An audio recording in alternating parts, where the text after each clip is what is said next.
જય સ્વામિનારાયણ. પ્રાપ્તિનો વિચાર આપણે બધા કરીએ છીએ. મહંત સ્વામી મહારાજને જ્યારે જ્યારે પ્રાપ્તિ વિશે પૂછવામાં આવ્યું ત્યારે ઘણી બધી વખત એમણે એક વાત કરી છે કે આપણને જે મહારાજ સ્વામી મળ્યા છે એ સાચા છે, આપણને જે સિદ્ધાંત મળ્યો છે એ સાચો છે, આપણને જે ગુરુ પરંપરા મળી છે એ સાચી છે. આ સચ્ચાઈની પ્રતીતિ થાય, બસ એ પ્રાપ્તિનો વિચાર, સચ્ચાઈની પ્રતીતિ. અને અત્યારે આપણે ગુરુ પરંપરાનો વિચાર કરીશું. છ ગુરુઓની એક સરખી પરંપરા.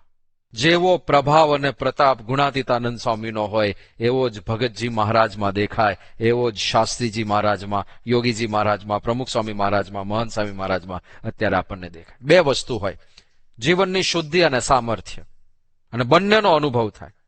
પરમ શુદ્ધ જીવન સમસ્ત પરંપરાની અંદર. છ ગુરુઓની આવી પરમ શુદ્ધ પરંપરા યુનિક છે. આ યુનિક છે. એક સરખા જીવન અને પાછું સામર્થ્ય. મહારાજે કહ્યું ને મધ્યનું 22મું, જેટલામાં રાજાનું રાજ્ય એટલામાં રાણીનું રાજ્ય. જેવો રાજાનો હુકમ ચાલે એવો જ રાણીનો હુકમ ચાલે, તેમ જેવો ભગવાનનો પ્રતાપ એવો જ આ સાધુનો પણ પ્રતાપ છે.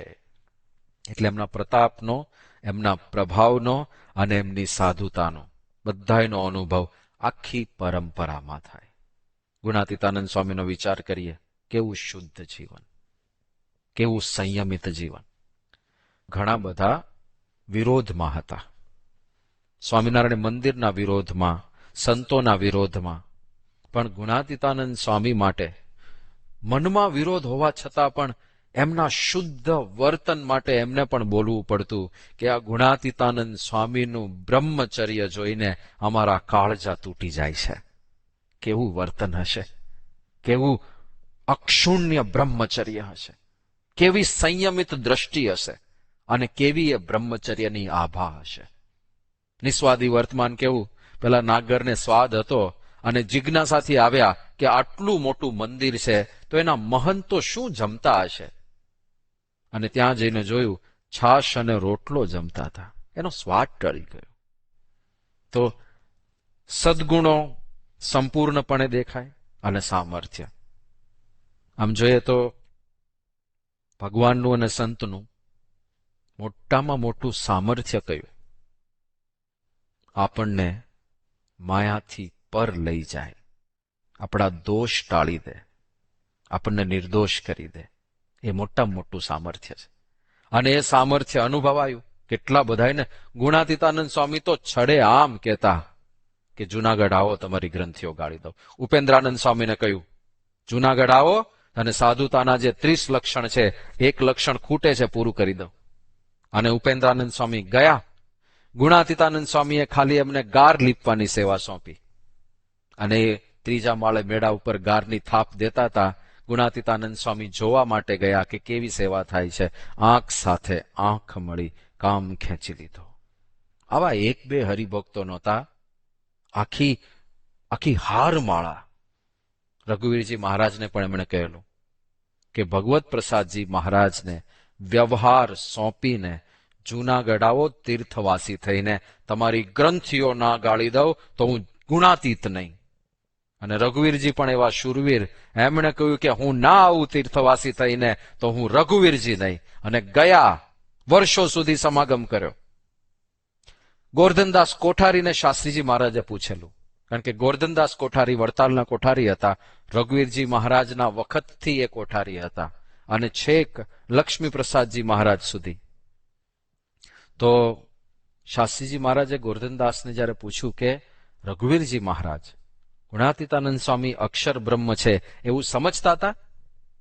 અને ત્યારે ગોરધનદાસ કોઠારીએ વાત કરી કે શરૂઆતમાં તો એવું બહુ હતું નહીં, પણ જયારે 17ની સાલમાં જૂનાગઢ સમાગમ કરીને પાછા આવ્યા ત્યારે એ સ્વામી રૂપ થઈ ગયા હતા, અને સ્વામી અક્ષર છે એમ સમજતા હતા. આ હું પ્રતિજ્ઞાપૂર્વક કહું છું. કયા શબ્દો વાપર્યા? સ્વામી રૂપ થઈ ગયા હતા, અક્ષર રૂપ થઈ ગયા હતા. બીજાના સ્વભાવ દોષ વાસના ટાળીને અક્ષર રૂપ કરવા, આ એમનું સામર્થ્ય છે. તો સદગુણો અને સામર્થ્ય બંનેનો અનુભવ થાય. ભગતજી મહારાજ કેટલું ગુણિયલ જીવન, કેટલા બધા એમના અપમાનો થયા, કેવો તિરસ્કાર થયો, પણ છતાંય ક્યારેય કોઈના પ્રત્યે અંતરમાં લેશ માત્ર ડંખ નહીં. વચનામૃતમાં જેટલા લક્ષણો કયા છે પરમ એકાંતિક સત્પુરુષના, બધા એમના જીવનમાં સાક્ષાત્કાર જોવા મળે. શાસ્ત્રીજી મહારાજને જ મહુવામાં પ્રશ્ન પૂછ્યો તો બધાએ કે આ ભગતજીને તમે કેવા જાણો છો, કે એમની પાછળ પાછળ કેમ ફરો છો? ત્યારે શાસ્ત્રીજી મહારાજે વચનામૃતને આધારે ધર્મ, જ્ઞાન, વૈરાગ્ય, ભક્તિ, આ બધું કેવી રીતે ભગતજીના જીવનમાં છે એ બધી વાતો કરી. બધા અવાચક થઈ ગયા, બધા કિંગ કર્તવ્ય મૂઢ થઈને જોઈ રહ્યા કે આ શું વાત કહેવાય. અને શાસ્ત્રીજી મહારાજ બધાની સાક્ષી લેતા જાય. દાખલા તરીકે ધર્મની વાત નીકળી ત્યારે શાસ્ત્રીજી મહારાજે ગામ લોકોને જ કહ્યું કે તમે એમની ભેળા રહો છો, તમે જ વાત કરો કે એમનામાં ધર્મ છે કે નહીં, નિષ્કામ વ્રત છે કે નહીં. અને ત્યારે એ લોકોએ જ સ્વીકાર કર્યો કે દેવાંગના જેવી નાગર સ્ત્રીઓના વસ્ત્રો સીવે છે, પણ ક્યારેય આંખ ઊંચી કરીને જોતા નથી. એમના જેવા નિષ્કામી અમે બીજા કોઈ જોયા નથી, આવા ધર્મવાળા બીજા કોઈ જોયા નથી. તો આવા ભગતજી મહારાજ અપમાન કેવા થયા. તમે ભગતજીને ઓળખતા ના હો અને તમારે એમને શોધવા હોય તો ઓળખ શું અપાતી? જેનું સૌથી વધારે અપમાન થતું હોય અને છતાંય જેના મુખારવિંદ ઉપર હાસ્ય રમતું હોય, એ ભગતજી. એવું સમજો. શું કહેવાય આ તો? કોઈના પ્રત્યે સ્વપ્નમાં પણ એમણે ક્યારેય રાગદ્વેષ રાખ્યો નહીં. જે પવિત્રાનંદ સ્વામી એમને વિમુખ કર્યા, એ જ પવિત્રાનંદ સ્વામીને જ્યારે એમને જરૂર પડી ત્યારે પ્રેમથી વાતો કરી છે. વાતો કરવાનો પ્રસંગ તો પછી બન્યો, એ પવિત્રાનંદ સ્વામીની સેવામાં રહ્યા છે ભગતજી મહારાજ. કોઈના પ્રત્યે રાગ દ્વેષ નહીં. આટલું પરિશુદ્ધ જીવન અને કેવા ભક્તો બનાવ્યા. વિજ્ઞાનદાસ સ્વામીએ ઓળખ્યા ઠાસરાના ગિરધરભાઈ. કેવી સ્થિતિ થઈ ગઈ, કેવી આ બ્રાહ્મી સ્થિતિ બધાની અંદર દેખાય. જેણે જેણે ભગતજીને ઓળખ્યા અને સેવ્યા, એમના સ્વભાવ દોષ નિર્મૂળ થઈ ગયા. શાસ્ત્રીજી મહારાજ, એ તો કેવું વ્યક્તિત્વ. શાસ્ત્રીજી મહારાજની સાધુતા અને સચ્ચાઈના પ્રસંગો સાંભળીએ ને, કોઈ કેવી રીતે આટલી બધી ઉદારતા, આ હદની ક્ષમાશીલતા કોઈ કેવી રીતે ધારણ કરી શકે? જે લોકો તમને મારવાના પ્રયત્નો કરે છે, સરેઆમ તમને ખીચડીમાં ઝેર આપવામાં આવે છે, અને છતાંય કોઈના પ્રત્યે દ્વેષ નહીં, કોઈના પ્રત્યે એક ઉતરતો શબ્દ ના બોલાય, જીવન ભર ના બોલાય. અરે એના હિતનો વિચાર કરવામાં આવે. જે વ્યક્તિએ સાથળમાં સુયો ઘોંચ્યો તો શાસ્ત્રીજી મહારાજને, અને ચાલુ આરતીએ એમના સાથળમાં સુયો ઘોંપી દીધો. લોહી નીકળવા માંડ્યું, ધોતિયું બગડ્યું, અને લોહી નીચે ફ્લોર પર ના જાય. એટલે શાસ્ત્રીજી મહારાજને થયું કે ચાલો હું મંદિરની નીચે ઉતરી જાઉં. એ 12 પ્રદક્ષિણા પથમાં આવ્યા. એમણે ગાતરિયું પકડીને શાસ્ત્રીજી મહારાજને ફંગોળ્યા, લાતો મારવા માંડ્યા. શાસ્ત્રીજી મહારાજ કોઈ પ્રતિકાર નહીં, સ્વામિનારાયણ સ્વામિનારાયણ બોલતા બોલતા નીચે ઉતરી ગયા. આ તો શરૂઆત થઈ હતી. પછી ચૂલામાં નાખવામાં આવ્યા, પછી ઝેર આપવામાં આવ્યું, બધું પછી થયું છે. અને છેવટે શાસ્ત્રીજી મહારાજને કૃષ્ણજી અદાએ કહ્યું કે દેશકાળ વિપરીત છે, મહારાજની આજ્ઞા છે કે આવા દેશકાળ હોય તો નીકળી જવું. એટલે તમે આ બાજુ બન્યું કેવું કે વડતાલમાં જે પોલીસ ઓફિસર હતા કિશોરભાઈ પટેલ, એ કિશોરભાઈ પટેલને સમાચાર મળ્યા કે શાસ્ત્રીજી મહારાજને કંઈક ઉપાધિ આવી છે. શાસ્ત્રીજી મહારાજ સાથે કોઈ એક વખત મુલાકાત કરે એ એમના શુદ્ધ જીવનથી પ્રભાવિત થયા વગર રહે જ નહીં. આ સામે પૂર્વગ્રહ વગરનો તટસ્થ માણસ હોવો જોઈએ. કિશોરભાઈ પટેલને હૃદયમાં શાસ્ત્રીજી મહારાજ બેસી ગયા હતા. એમને થયું કે આ કીડી જેવા જીવને પણ દુખવે નહીં એવા સંત છે, એમનો તો કઈ વાંક હોય જ નહીં, કોઈક દ્વેષથી એમને હેરાન કરતું હશે. એટલે એ મંદિર તરફ આવતા હતા કે ચલો ત્યાં જઈને જે ઉપાધિ કરતા હોય ને સબક શીખવાડીએ. પણ રસ્તામાં શાસ્ત્રીજી મહારાજ મળ્યા અને શાસ્ત્રીજી મહારાજને પૂછ્યું કે કોણ તમને હેરાન કરે છે? મને ખાલી નામ આપો, હું બધાને નડિયાદની જેલ ભેગા કરું. અને ત્યારે શાસ્ત્રીજી મહારાજે કોઈના નામ નથી આપ્યા, કાંઈ જ નહીં. અમારે કોઈના પ્રત્યે કાંઈ જ ફરિયાદ નથી. તમે તમારી રીતે જાઓ, કાંઈ જ નહીં. બાકી આપણે હોઈએ ને એમની જગ્યાએ, પહેલું નામ લખો ઘનશ્યામ દાસ, બીજું નામ લખો સુકૃત જીવનદાસ. કોઈના પ્રત્યે લેશ માત્ર રાગ. જે એમને મારવા આવ્યા એવા લોકોને એમણે જેલમાંથી છોડાવ્યા. આ શાસ્ત્રીજી મહારાજ, કેટલી સાધુતા કહેવાય. પેલા ઈંટવાળા એમને ગાળો આપી હતી, અને જે વ્યક્તિએ એક તો આપણને કાચી ઈંટો પધરાવી છે, એને લીધે 2000 રૂપિયાનું નુકસાન થયું છે. એ વખતના 2000 રૂપિયાનું નુકસાન ગયું છે. અને પછી જયારે ઉઘરાણીમાં શાસ્ત્રીજી મહારાજ ખાલી એટલું કે આ 15 રૂપિયા તમે જતા કરો, અને ગાળો આપે માણસ, એ માણસ જેલમાં જાય એવી પૂરી શક્યતા હતી. જીભાઈ કોઠારી જો ગવાહી આપી દે તો શાસ્ત્રીજી મહારાજે ના પાડી જીભાઈને કે આપણે ગવાહી આપવા નથી જવું. કેમ?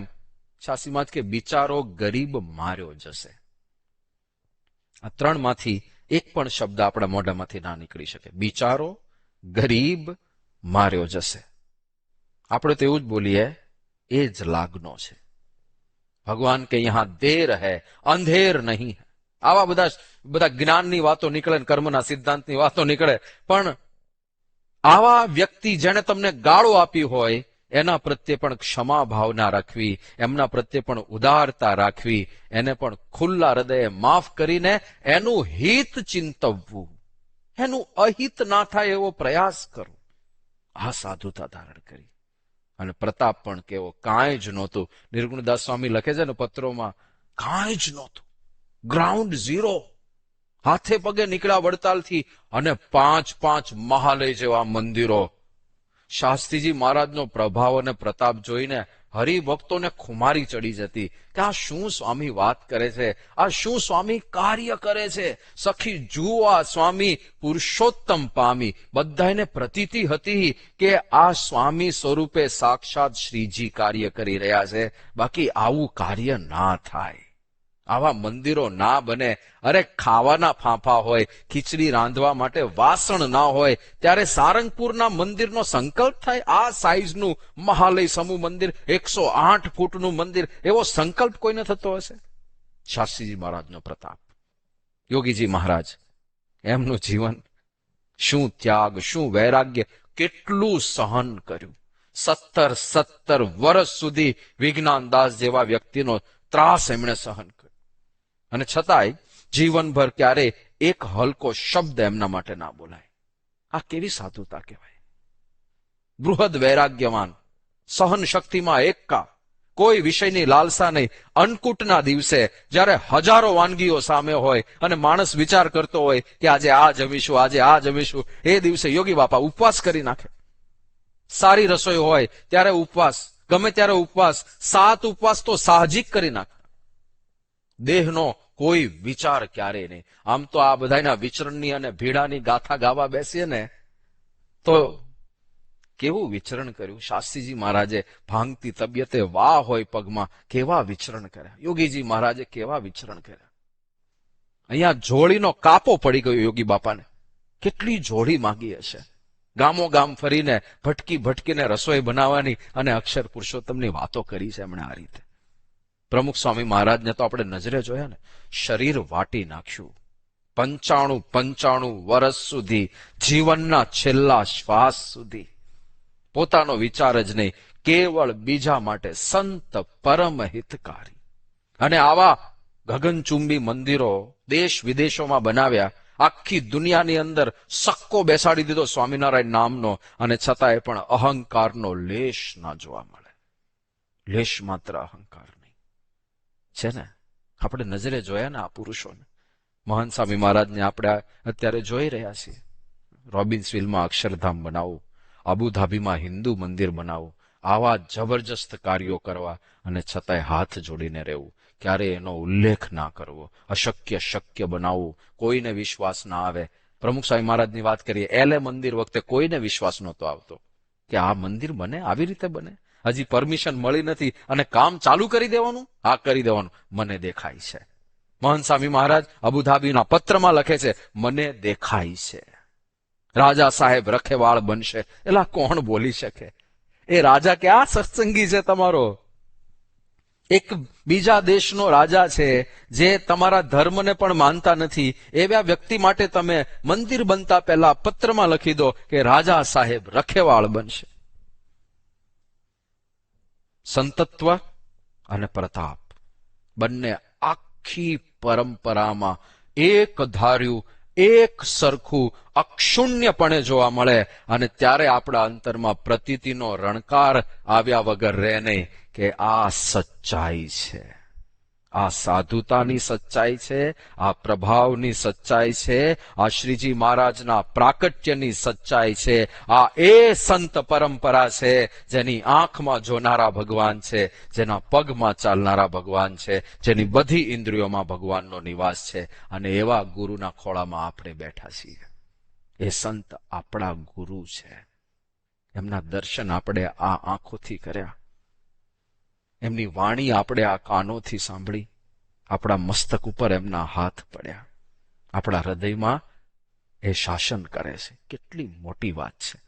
આવા ભગવાન અને સંત મળ્યા છે તો એમના પ્રાપ્તિના કેફમાં 24 કલાક ગુલતાન રહીએ, એ જ મહારાજ સ્વામીના ચરણોમાં પ્રાર્થના કરીએ. શ્રી સ્વામિનારાયણ ભગવાનની જય.